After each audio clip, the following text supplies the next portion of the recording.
कपिल श्रीवास्तव और आपकी पार्टी क्यों नहीं चाहती है कि मायावती, जिनके पास कम से कम बहुत बुरे स्थिति में 12 से 13% वोट है विधानसभा चुनाव की अगर हम बात करें, तो आप लोग क्यों नहीं चाहते कि लोकतंत्र बचाने में, आपके हिसाब से तानाशाही हटाने में मायावती के साथ बीएसपी के साथ होना चाहिए? आप कुंदन भाई एक बात बताओ कि अगला खुद कह रहा है कि हम अकेले लड़ेंगे, तो हम जबरन ले आएंगे क्या? नहीं, अब तो उन्होंने कोई प्रस्ताव दिया आप लोगों के तो स्टैंड तो बदल रहा है। मैंने सवाल पूछा गौरव रवंशी वाला कि उस सवाल को टाल गए, लेकिन गौरव साहब क्या अभी भी श्रीवास्तव साहब मैं आता हूं, दोबारा आता हूं, क्योंकि आपने सवाल किया है तो जनता को ये जानना चाहिए, दर्शकों को पता होना चाहिए कि भाई स्टैंड क्या है बीएसपी का। गौरव साहब, क्या वाकई में स्टैंड में कुछ बदलाव हुआ है या फिर वही फर्म स्टैंड है कि हम अकेले चुनाव लड़ेंगे? क्योंकि आज के बयान से तो ऐसा लगा कि भाई खिड़की खुली रखी है मायावती जी ने।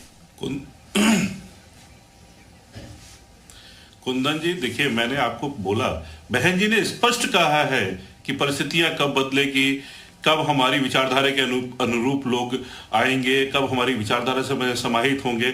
अभी एक समाजवादी के प्रवक्ता जी ने एक चीज कही थी, समाजवादी छतरी के नीचे आने का। समाजवादी छतरी है कहां? इंडिया गठबंधन समाजवादी छतरी तो नहीं है कपिल जी। आप खुद एक अंग हैं, आप पूरा छाता नहीं है उसका। और इसका निर्णय तो ऐसा लग रहा है जो है, नहीं गौरव साहब मैं रोक रहा हूं, लेकिन यूपी में ऐसा लग रहा है कि बिग ब्रदर और बिग बॉस की भूमिका तो समाजवादी पार्टी निभाएगी, इसलिए वो ऐसा कह रहे हैं। कुंदन जी, भारत की सरकार वो केवल उत्तर प्रदेश से नहीं बनती है। जो बिग ब्रदर की भूमिका में है वो कांग्रेस पार्टी है, इसे सर्वविदित है। कांग्रेस पार्टी के हर निर्णय को इनको अक्षरशः मानना पड़ेगा अगर ये उसके अंदर इंडिया गठबंधन के अंदर में आते हैं। दूसरी रही बात बहन जी की, बहन जी एक परिपक्व नेता हैं, कोई भी ऐसा निर्णय नहीं लेना चाहती हैं जिसे बाद में पलटना पड़े। और अभी जैसा कि कपिल श्रीवास्तव जी ने कहा कि इन्होंने कई लोगों से साथ गठबंधन किया, 17 में भी गठबंधन हुआ कांग्रेस साथ, तब कपिल जी आपके पास 47 सीटें रह गई थी, और जब आप 23-22 में लड़े तब आप 126-27 सीटों पे आए। तो इसका मतलब ये नहीं है कि उस गठबंधन में कांग्रेस ने आपका नुकसान किया। क्या आज कहने की हिम्मत है आपकी कि कांग्रेस ने आपको नुकसान दिया था उस गठबंधन में? गठबंधन होते हैं, समयानुकूल होते हैं, चुनाव के अनुसार होते हैं, परिस्थितियों के अनुसार होते हैं। किसका वोट किसको मिला इसका आकलन ना आप कर सकते हैं ना हम कर सकते हैं, लेकिन इतना तो तय है कि समाजवादियों ने पुरजोर तरीके से अगर जोर लगाया होता तो ये गठबंधन बहुत काम करता जो पिछले गठबंधन था। देखिए, परिपक्व राजनेता और परिपक्व राजनेता वो होता है जब मौका बीत जाए और वो अपनी जगह खूंटे पे होता है, तो ये बेहतर है, अच्छी बात है। मैं दूसरी बात आपको कह रहा हूं कि कांग्रेस के साथ भी अगर हमारा गठबंधन था 2017 में, हम जितनी भी सीटें जीते, हमने कभी भी कोई तकल्लुफ नहीं किए कांग्रेस के साथ कि भाई हम इनकी वजह से इतने आ गए। हमने कभी नहीं कहा, ना कांग्रेस ने कहा कि हम इनकी वजह से। और हमने बहन जी के भी साथ किया, हम 5 की 5 ही रह गए, 0 से 10 पे आपको पहुंचाया साहब। और आपने किन कारणों से रिश्ता तोड़ा है दुनिया जानती है, क्योंकि ये सबको मालूम है कि संवैधानिक चूल्हों का एकदम हिलाई जा चुकी है, तानाशाह सरकार चल रही है, जिसके अनुसांगिक संगठन में कपिल जी आप अपनी बात खत्म कीजिए, गौरव जी से फिर मैं रिएक्शन इसी पर। कपिल जी मैं जानना चाहता हूं, आज शिवपाल यादव ने तो यहां तक कह दिया कि बीजेपी को इनडायरेक्टली जो है वो बीएसपी मदद करती है, तो इस तरह के बयान पहले आ जाए तो वो कैसे कोई पार्टी किसी गठबंधन का हिस्सा बन सकती है? अरे भाई, इंडिया गठबंधन सिर्फ कपिल श्रीवास्तव की पार्टी का नहीं है, वो 28 दलों का गठबंधन है, वो कोऑर्डिनेशन कमेटी तय करेगी। लेकिन जो आपके सामने हुआ, बहन जी ने खुलेआम कहा राष्ट्रपति के चुनाव में, राज्यसभा के चुनाव में और एमएलसी के चुनाव में कि हम समाजवादी पार्टी को हराने के लिए भारतीय जनता पार्टी का सपोर्ट करेंगे। कहा कि नहीं कहा? और अगर अब हम कहें तो आप कह दीजिए साहब आप तो बड़ा गलत बात कर रहे। अरे हम तो गौरव जी मैं इस पर छोटा सी हम तो उनको अपनी छतरी का हिस्सा मानते हैं। गौरव जी बाकी चीजों को भूल जाइए, मैंने सवाल जो पूछा कपिल जी से उस सवाल का जवाब मैं जानना चाहता हूं। शिवपाल यादव ने जो कहा कि भाई आप लोग बीएसपी जो है बीजेपी की मदद करती है, इस आरोप पर क्या कहेंगे? छोटा जवाब सर। देखिए कुंदन जी, आप अपनी क्षमताओं पर भरोसा रखिए, दूसरों पे आरोप लगाने पे कुछ नहीं हासिल होने वाला है। ये आरोप लगातार लगा रहे हैं, अपनी हार का जो ठीकरा है वो दूसरों के सर पे फोड़ते हैं। ये स्वयं स्वीकार नहीं करते कि इनकी गलतियों की वजह से समाजवादी पार्टी हार रही है। किसी के करने से, किसी के कहने से कोई पार्टी नहीं हारती है। जब अपनी कुछ कमियां होती हैं, अपनी कुछ दुर्भावनाएं होती हैं, जिसके कारण पार्टी आती है। आपके ऊपर गुंडाराज का आरोप लगा, गुंडाराज क्या बहन जी ने आपके ऊपर थोपा था क्या? एक सीट वाला, कपिल जी कम से कम बातें करिए तो। कपिल जी इस तरह के आरोप लगाते हैं तो ना, आपने क्या सबक लिया? नहीं कपिल जी, मैं एक छोटा सा जवाब ले रहा हूँ, फिर बाकी लोगों के पास जाऊंगा। कपिल जी आपके कपिल जी मुलायम सिंह यादव जब जिंदा थे लोकसभा में उन्होंने मोदी जी को आशीर्वाद दे दिया था। उन्होंने कपिल जी हटाने के लिए कुंदन जी मुझे बोलने का मौका दीजिएगा। साथ देंगे कुंदन जी मुझे बोलने का मौका दीजिएगा।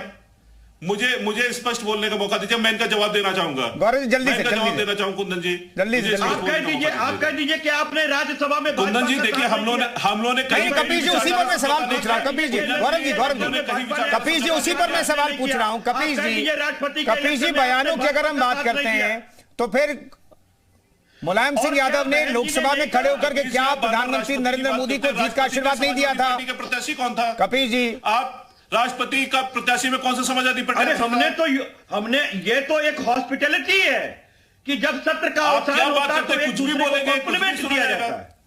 कोई खेत और मेड़ की लड़ाई है क्या? कोई खेत और मेड़ की लड़ाई है क्या? हमने कहा था कि बहुजन समाजवादी पार्टी को हटाने के लिए हम भारतीय जनता पार्टी को जिताएंगे।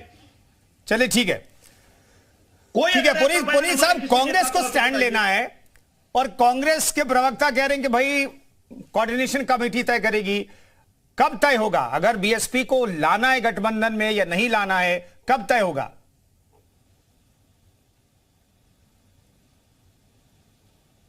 सर अनम्यूट कीजिए प्लीज। कुंदन जी, ये कोई एनडीए तो है नहीं जहां पे भाजपा जो बोल देगी वो होगा। अभी यहाँ बड़ी बड़ी बातें कर रहे थे। निषाद पार्टी और सुहेल देव भारतीय समाज पार्टी मिला के 11 सीटें लोकसभा में मांग रहे हैं बीजेपी से। तो क्या इनके यहाँ कोई नहीं मांग रहा है सीटें? क्या इनके यहाँ सब कुछ सेटल है? अब ऐसा है कि एनडीए में होता क्या है कि ये लोग अपनी चलाते हैं और अपने समर्थकों को खा जाते हैं। इन लोगों ने शिवसेना की, ये लोग शिवसेना की में दो फाड़ करा दिए। इन लोगों को अकाली दल छोड़ के चले गए, इनको चंद्रबाबू नायडू छोड़ के चले गए, इनको नीतीश जी छोड़ के चले गए। तो बड़े दल इनको छोड़ के क्यों जा रहे हैं? क्योंकि ये लोग उन्हीं दलों में सेध लगाने लगते हैं। जिस थाली में खाते हैं उसी में छेद करते हैं। और इनके यहां भी दिक्कतें हैं। अगर ये लोग तानाशाही रवैया जैसा देश में अपना रहे हैं, वैसे ही अपने गठबंधन में अपनाते हैं। इनके यहां भी 11 सीटें मांगी जा रही है। इस पे आप ही के चैनल ने डिबेट किया था और हमारे प्रवक्ता आए थे, तो इस पे आपने खुद ये डिबेट की हुई है। क्योंकि सहयोगी दल भी 11 सीटें मांग, तो क्या बीजेपी के एनडीए में सब कुछ तय है? बिल्कुल नहीं है। यहाँ पे तो बड़े दल आए हैं। इंडिया के जितने दल हैं उनकी या तो अपने राज्यों में सरकारें हैं या फिर वो मुख्य विपक्षी दल हैं। कांग्रेस सबको एक साथ पिरोने की कोशिश कर रही है। तो ऐसा नहीं है, जहां पे लोग आएंगे वहां बातें होंगी। और कोऑर्डिनेशन कमेटी की हम बात इसलिए कर रहे हैं क्योंकि हमारे यहाँ लोकतंत्र है। चीजों पे डिस्कशन होगा, बातों को रखा जाएगा, तौला जाएगा। वहां पे बड़े नेता तय करेंगे कि किसको लाने समय फायदा होगा, किसको लाने समय नुकसान होगा। हो सकता है अखिलेश जी का कोई रिजर्वेशन हो सकता है कि राहुल जी उनको अपनी बात समझाए तो उनको समझ आ जाए, या जो भी बड़े नेताओं की बात आपस में होगी या जो भी कोऑर्डिनेशन कमेटी तय करेगी। यहाँ स्टूडियो में बैठ के मैं और कपीश जी और सब लोग यहाँ गठबंधन तय नहीं करेंगे, तय कोऑर्डिनेशन कमेटी करेगी। मैं आपको प्रवक्ता के तौर पे एक अपनी राय बता सकता हूं और हमारी राय यह है कि हमें नरेंद्र मोदी के साथ ज्यादा से ज्यादा मजबूत होकर चुनाव लड़ना चाहिए 2024 का। ठीक है, आगे क्या शरद त्रिवेदी साहब, ये गठबंधन के सहयोगियों को लेकर के जो कांग्रेस प्रवक्ता ने कहा, इस पर आप जवाब देना चाह रहे होंगे। देखिए, ये इनका हाल है कि हमको अपनी खबर नहीं यारों, लेकिन तुम जमाने की बात करते हो तो ये पहले अपनी तो खबर ले लें। इन्होंने ये तानाशाही की रक्षा के लिए सब लोग इकट्ठा 91 चुनी हुई सरकारों को इन्होंने अपने कार्यकालों में बर्खास्त किया है। ये ऑन रिकॉर्ड है और माननीय मोदी जी ने संसद में ये बात कही है। तो ये जो तानाशाही बचा रहे हैं वो तो जनता देख चुकी, तभी भारतीय जनता पार्टी को लेके आई। और यहाँ पे आप देखें कि समस्या इनके साथ ये है कि प्रोडक्ट मार्केट नहीं हो रहा है, बिक नहीं रहा है। हमारी एनडीए जो है 98 में आया था, ये 2004 में यूपीए आया, वो चला नहीं। हमसे पहले इन्होंने उसका नाम बदल लिया, क्योंकि प्रोडक्ट बेचने के लिए या तो आप एडवर्टाइज करने वाले का को बदलें या आप प्रोडक्ट और पैकिंग बदलें। तो एडवर्टाइजमेंट तो इसलिए करने वाले को इसलिए नहीं बदल सकते क्योंकि वो तो खुद ही पार्टी है जो इनका राज परिवार है, कांग्रेस का राज परिवार, सपा का राज परिवार, इनके जो राज परिवार है वही देश चला रहे हैं। तो ये उनको बदल नहीं सकते, तो ये प्रोडक्ट बदल लिया। आज भी जो यूपीए का हाल था वही हाल हुआ है। आप देखें 9 साल में उत्तर प्रदेश में, मैंने पहले ही कहा कि सारे प्रयोग किए जा चुके हैं, कोई ऐसा प्रयोग नहीं है जो ये नया करने जा रहे हैं, ये सारे प्रयोग पहले हो चुके हैं। उत्तर प्रदेश में आप देखें कि जो जब पहले तानाशाही की रक्षा हुई थी 93 में, तो 28 विधायक अस्पताल पहुंच गए थे विधानसभा से।